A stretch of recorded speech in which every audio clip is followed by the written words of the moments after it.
मैं भी इंडिया का रहने वाला हूँ और ये मेरा पासपोर्ट है और इससे स्ट्रॉन्ग पासपोर्ट मेरी नज़रों में कोई नहीं है, क्योंकि हमारे पास जमीन भी है, जज्बा भी है। आपको क्या लगता है भारत में अफोर्डेबल हाउसिंग का सपना किस हद तक साकार हुआ है?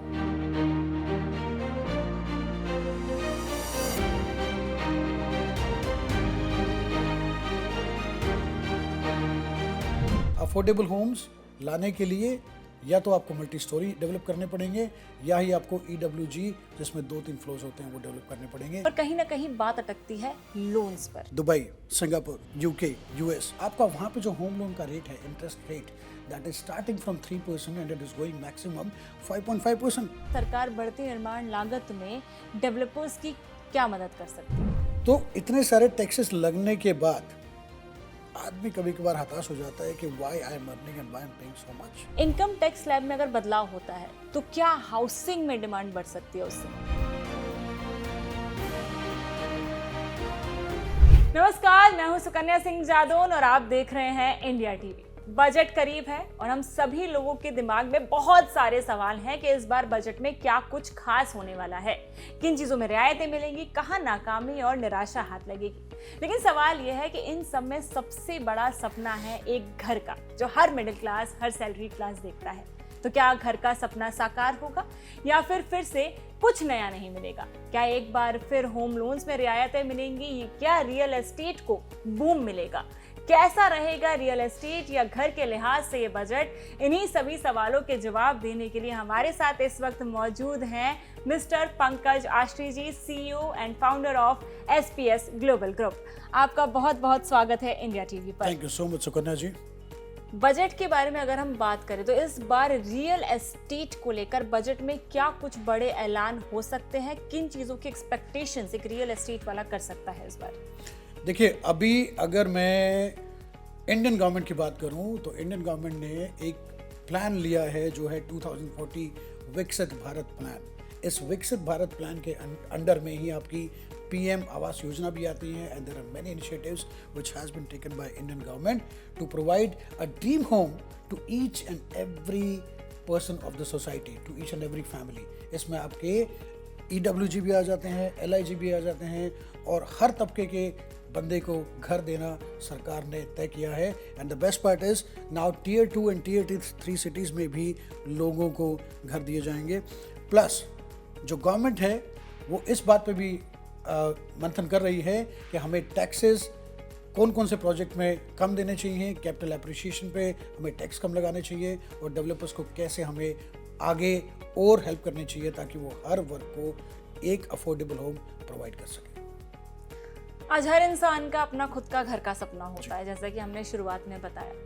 आप दुनिया में अलग अलग जगह लोगों को घर बेचते हैं, लोग घर लेते भी हैं। आपको क्या लगता है भारत में अफोर्डेबल हाउसिंग का सपना किस हद तक साकार हुआ है?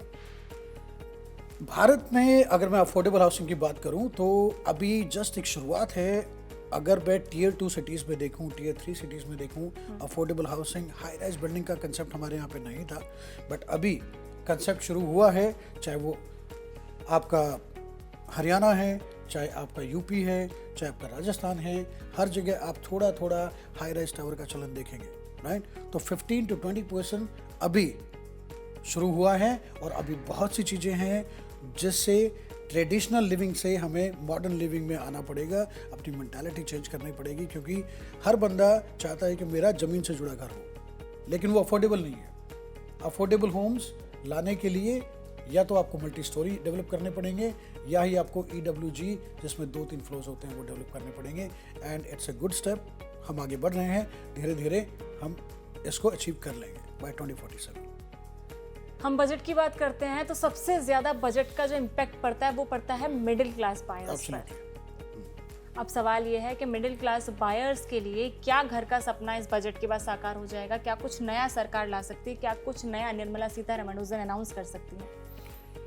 देखिए, वो डेफिनेटली कुछ ना कुछ अनाउंस करेंगी, क्योंकि उनका मंशा है कि बैंक्स को भी थोड़ा होम लोन में रिबेट दिया जाए, HFCs को भी होम लोन, HFCs को भी थोड़ा टैक्स से राहत दी जाए, और डेवलपर्स जो ग्रीन सर्टिफाइड प्रोजेक्ट बनाते हैं, अफोर्डेबल हाउसिंग करते हैं, उनको भी एक 5 years हॉलीडे पैकेज दिया जाए फ्रॉम द टैक्स। बिकॉज आपको एक ही लाइन पे सोचना होगा, चाहे वो गवर्नमेंट है, चाहे वो डेवलपर है, उन दोनों को एक ही लाइन पे सोचना होगा, चाहे वो डिफरेंट स्टेट्स का एडमिनिस्ट्रेशन है। क्योंकि जब तक आप तीन लोग एक ही लाइन पे नहीं सोचेंगे और ऑब्जेक्टिव एक ही नहीं बनाएंगे कि हमें एक घर प्रोवाइड करना है हर बंदे को, चाहे गरीब हो या अमीर, तो ले ही लेता है कि गरीब बंदे को घर प्रोवाइड करना है, तो उसको एक स्ट्रीमलाइन करना पड़ेगा। और स्ट्रीमलाइन करने के लिए ऑपरेशंस आपको मिल के करने पड़ेंगे, सो दैट आप उस लेवल पे आ सकें, इंटरनेशनल लेवल पे, जहाँ पे हर बंदे को जब घर लिया जाता है तो उसको मॉर्गेज का भी ध्यान रखा जाता है, होम लोन का भी ध्यान रखा जाता है, टैक्स में भी रिबेट दी जाती है। तो ये सारी बातों का ध्यान सबको रखना पड़ेगा, including government and the developers of India which are coming now. अभी आपने होम लोन की बात की। हम अक्सर देखते हैं कि लोग घर पसंद कर लेते हैं, सब कुछ फाइनल हो जाता है, सारी बातें खत्म हो जाती है, ओनर को कोई प्रॉब्लम नहीं होती है, लेने वाले को कोई प्रॉब्लम नहीं होती है, पर कहीं ना कहीं बात अटकती है लोन्स पर। तो होम लोन को लेकर आपका क्या कहना है, क्योंकि आप खुद रियल एस्टेट में डील करते हैं काफ़ी ज़्यादा, तो कई बार ऐसा भी शायद आपके साथ होता होगा कि होम लोन पर जाकर बात अटक जाती होगी, समझ में नहीं आता होगा कि यार किस बैंक से आप होम लोन लें, और कहीं ना कहीं प्रॉब्लम हो ही जाती है। तो उसको लेकर के आपको क्या लगता है, इस बार क्या कुछ अनाउंस हो सकता है? देखिए, इस बार हो सकता है, क्योंकि अभी जब मैं होम लोन का इंटरेस्ट रेट देखता हूँ तो इंडिया में होम लोन का इंटरेस्ट रेट है वो आपका स्टार्टिंग ही 5.5 से होता है and it goes up to even 11%, right.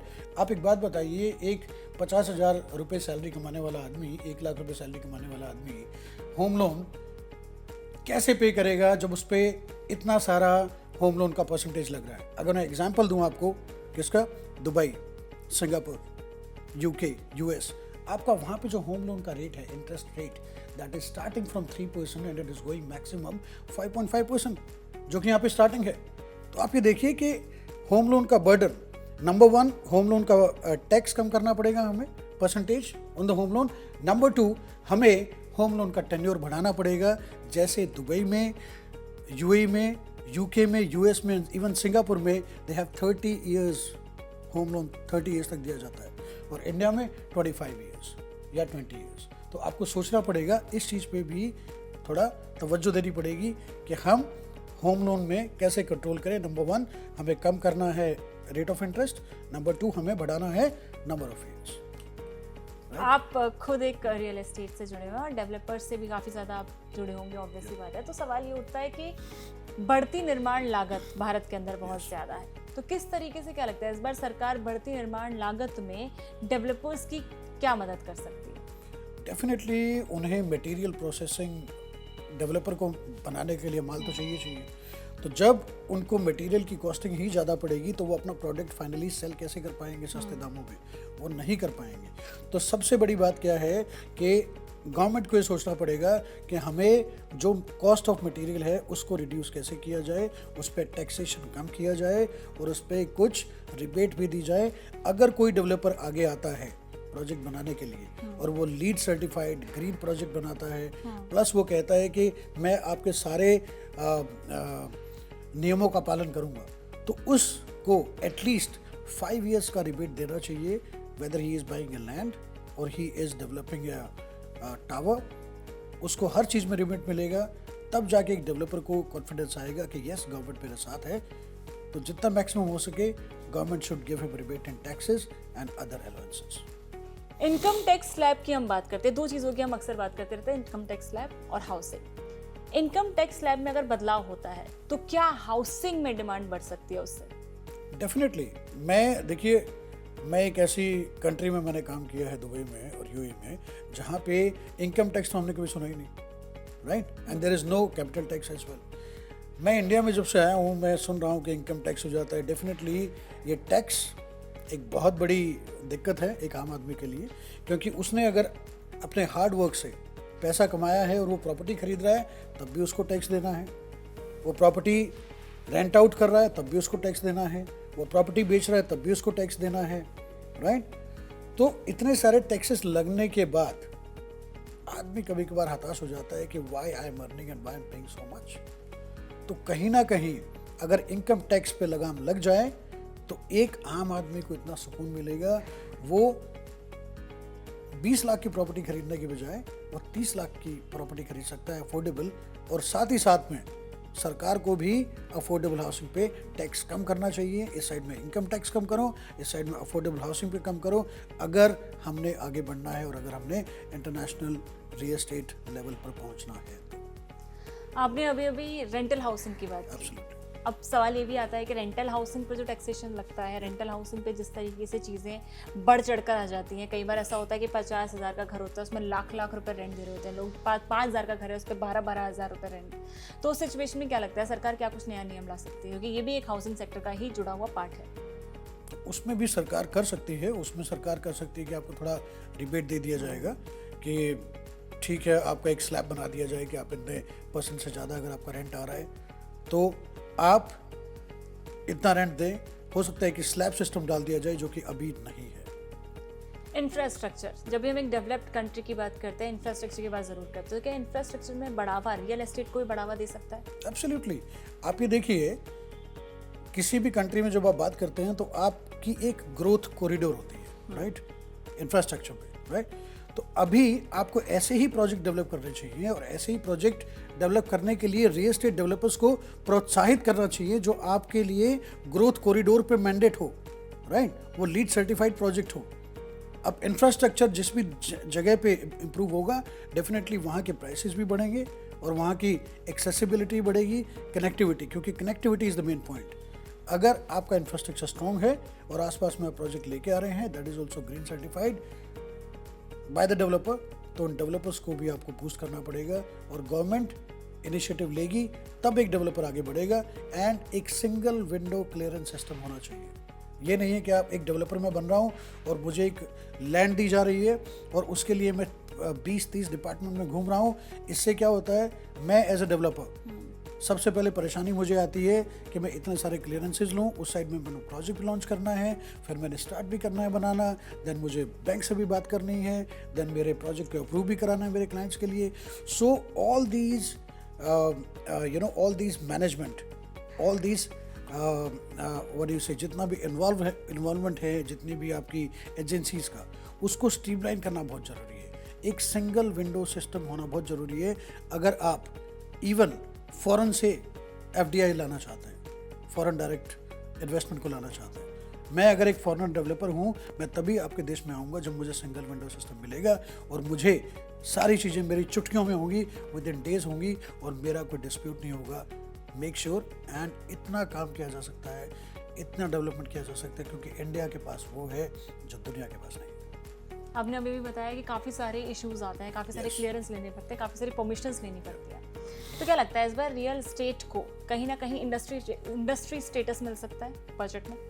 Definitely मिलेगा, बिकॉज आप देखिए, अगर मैं लास्ट ईयर देखूं 2025 में, तो इंडिया ने बहुत अच्छा मार्केट ग्रो किया है और स्पेशली इन अफोर्डेबल हाउसिंग। आपने कभी नहीं सुना था कि छोटे छोटे शहरों में आपकी टावर बनेंगे, छोटे छोटे शहरों में आपकी सिंगल मकान के बजाय लोग टावर में रहना पसंद करेंगे, राइट। बट अब उनकी मेंटालिटी चेंज होगी, 4-5 टावर्स दिख जाते हैं इसमें, एब्सोल्युटली। अब छोटे शहर में देखिए, ये आपका शिफ्ट है, राइट, डोमेस्टिक हाउसिंग से ग्लोबल हाउसिंग की तरफ हमारा इंडियन क्लाइंट जा रहा है। और अगर हमें इंडिया को एक रियल ही इंटरनेशनल लेवल पे लेके जाना है, तो हमें मिक्स यूज़ करना होगा, हमें ट्रेडिशनल लिविंग से मॉडर्न लिविंग पे आना होगा, चाहे वो इवन आपका LIG फ्लैट भी क्यों ना है, EWS फ्लैट भी क्यों ना है, डेफिनेटली आपके साथ में लग्जरी फ्लैट्स भी हैं। तो अभी हमारा माइंडसेट चेंज हो रहा है and from a local buyer we are becoming international buyer as well. अगर आज भारत की आर्थिक दृष्टि से देखा जाए तो इस बार बजट में क्या कुछ रियल एस्टेट को लेकर के ध्यान में रखा जा सकता है?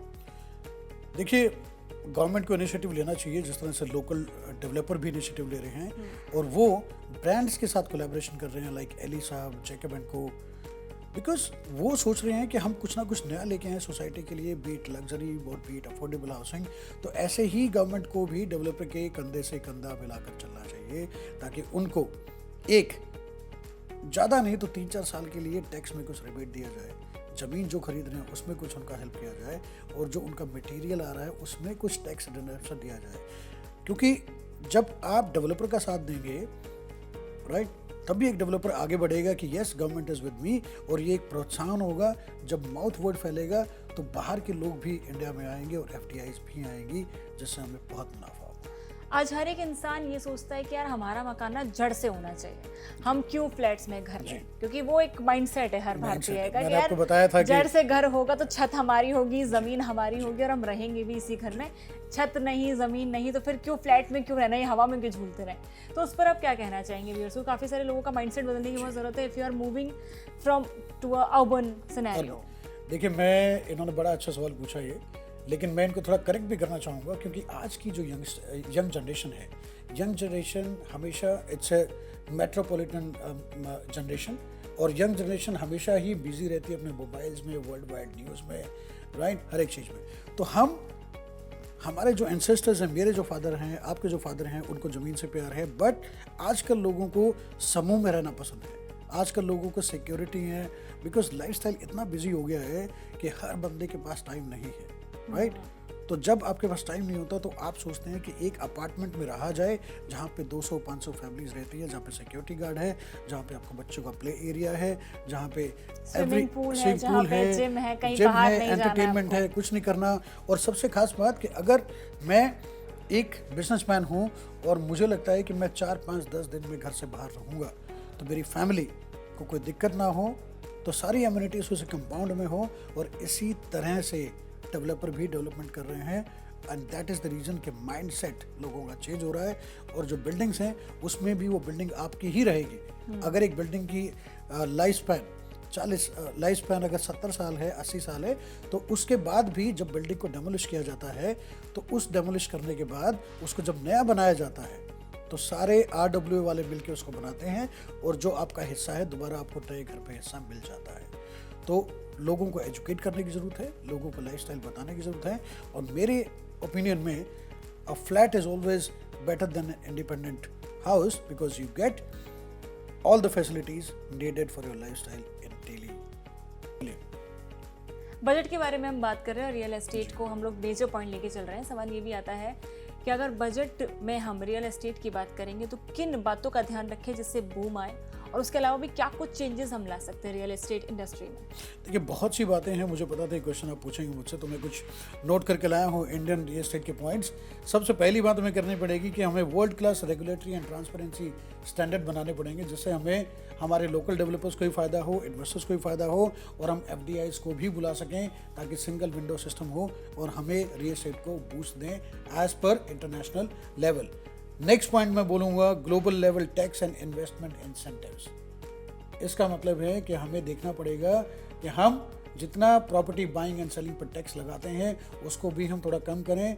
और इन्वेस्टमेंट इंसेंटिव का मतलब है कि अगर कोई डेवलपर, लोकल डेवलपर या इंटरनेशनल डेवलपर हमारे यहाँ पे आके प्रोजेक्ट डेवलप करता है और as per the norms, as per the LEED certified project बनाता है, तो उसको हमें एटलीस्ट एक रिबेट देनी चाहिए कि भाई 5 साल तक आप हमें टैक्स नहीं देंगे और आप प्रोजेक्ट डेवलप करो, ताकि उसको भी बूस्ट मिले, राइट। थर्ड पॉइंट है definitely world class financing and liquidity. हमारे पास रियल एस्टेट को फाइनेंस करने के लिए एग्जांपल कि दुबई में अगर आप देखें तो दुबई मॉर्गेज बॉन्ड मार्केट वो उसे फाइनेंस करता है। सिंगापुर में आपका सिबोरा फाइनेंस करता है। तो हमारे पास भी ऐसे फाइनेंसिंग ट्रस्ट होने चाहिए जो रियल एस्टेट को फाइनेंस कर सकें, जो कि हेल्प करेगी finally liquidity of the projects में। फोर्थ पॉइंट में बोलूँगा, हमें अगर ग्लोबल स्केल पर जाना है तो हमें इंफ्रास्ट्रक्चर को भी बूस्ट करना होगा, और इंफ्रास्ट्रक्चर ग्रोथ कॉरिडोर जो है उस पर हमें सिंगल विंडो सिस्टम बनाना होगा, जिससे हम सारे अप्रूवल एक ही बार मिलें और हम बहुत जल्दी प्रोजेक्ट डेवलप कर सकें। सबसे इम्पॉर्टेंट पॉइंट है, अगर हमें अपने प्रोजेक्ट्स को ग्लोबल अपील करना है, ग्लोबल अपील बनाना है, तो उसमें हमें बेनिफिट्स लेके आने होंगे। जैसे आपके दुबई में आपका गोल्डन वीज़ा का बेनिफिट है, यूरोपियन कंट्रीज़ में, शेंगन कंट्रीज़ में आप जाएं तो कोई प्रॉपर्टी आप खरीदते हैं तो आपको 10 साल की रेजिडेंसी मिलती है। किसी देशों में आपको परमानेंट रेजिडेंसी भी मिलती है, राइट। तो हमें भी कोई ऐसी स्कीम लेके आनी पड़ेगी, जैसे मलेशिया में MM2H है, Malaysia my second home, right. Singapore में भी आपका एक्सपर्ट होम है और दुबई में गोल्डन वीज़ा है। तो हम भी कुछ ऐसी स्कीम लेके आए जिससे लोग आएँ और बोलें कि यस हमें रेजिडेंसी बेनिफिट मिल रहा है इंडिया में, वो भी हम कर सकते हैं। और last but not least, special zones and global business zone हमें जरूर बनाने चाहिए, जिसमें हम एफडीआईज को बुला सकें। जैसे दुबई में आपका DIFC है और लंदन में आपका कैनरी वॉर्फ है, जो कि एक पर्टिकुलर रूल्स एंड रेगुलेशन वहाँ पे चलते हैं और जितने भी डेवलपर्स हैं और इन्वेस्टर्स हैं वहाँ पे आते हैं, कंपनी सेटअप होती है, तो ये रेगुलेशन हमें जरूर करनी चाहिए। आपने इतने सारे रेगुलेशंस बताए, इतनी सारी चीज़ें बताई, इनका फ़ायदा क्या होगा? आप 3 पॉइंटर्स मुझे पहले भी बता चुके, तो व्हाट आर दोस 3 पॉइंटर्स जो हम अचीव कर लेंगे आफ्टर दिस? देखिए, अगर हम ये पॉइंटर्स इंक्लूड करते हैं सारे, तो सबसे पहले हमें ग्लोबल कॉम्पिटिटिवनेस मिलेगा। हम ग्लोबली कॉम्पिटिटिव हो जाएंगे, चाहे वो UK हो, US हो, सिंगापुर हो, मलेशिया हो, क्योंकि जितना प्रोसेस हमारा स्ट्रीमलाइन होगा, हमारा इन्वेस्टर भी उतना खुश होगा और हमारे डेवलपर भी उतने ही खुश होंगे, राइट। सेकंड पॉइंट आपका आता है हायर ट्रांसपेरेंसी एंड कॉन्फिडेंस। अगर मैं ट्रांसपेरेंसी रखूंगा तो मैं एज ए डेवलपर भी इंडिया में बढ़ चढ़ के भाग लूंगा, और मैं अगर एज अ बायर हूं तो मुझे इतना कॉन्फिडेंस होगा कि यस, मैं इंडिया में इन्वेस्ट करूं, I can buy it, right. And जब ये दोनों चीज़ें आ जाएंगी तो मेरी हो जाएगी बेटर लाइवेबिलिटी। और जब मैं बेटर लाइवेबिलिटी का मतलब है कि मेरे पास अच्छी सड़क हैं, अच्छे प्रैक्टिसेस हैं, मेरे अप्रूवल मिल रहे हैं, मैं एज इन्वेस्टर प्रॉफिट भी कमा रहा हूँ, तो मेरी ज़िंदगी में मुझे और क्या चाहिए? ये सारी चीज़ें मुझे चाहिए ना। देन फाइनली इस ग्रोथ को जब इन तीनों पॉइंट को मिलाता हूँ मैं, और सारी प्रैक्टिसेस मेरी आ जाएंगी, तो मेरी होगी इंक्लूसिव एंड एक्सपेंसिव ग्रोथ, इसको बोलते हैं हम। तब मैं बोलूँगा कि yes, India will be able to beat all the international markets, beat Singapore, New York, Dubai और any part of the world. हम भी कर सकते हैं और हमें भी करना है, क्योंकि मैं आपको एक बात बताऊं, मैं भी इंडिया का रहने वाला हूं और ये मेरा पासपोर्ट है, और इससे स्ट्रॉन्ग पासपोर्ट मेरी नज़रों में कोई नहीं है, क्योंकि हमारे पास ज़मीन भी है, जज्बा भी है और आगे बढ़ने का एक लक्ष्य भी है। मोदी जी वाली बात, सबका साथ सबका विकास। जब मैं कर सकता हूं तो आप क्यों नहीं कर सकते? हम सब मिलके कर सकते हैं, right. Thank you so much Pankaj Ashti ji. आपने बहुत सारी इन्फॉर्मेशन दी हमारे व्यूअर्स को कि बजट में क्या कुछ हो सकता है रियल एस्टेट, डेवलपर्स, हाउसिंग में। ऐसी तमाम इंटरव्यूज, तमाम जानकारियां हम आपके लिए यूं ही लाते रहेंगे। जुड़े रहिए इंडिया टीवी के साथ।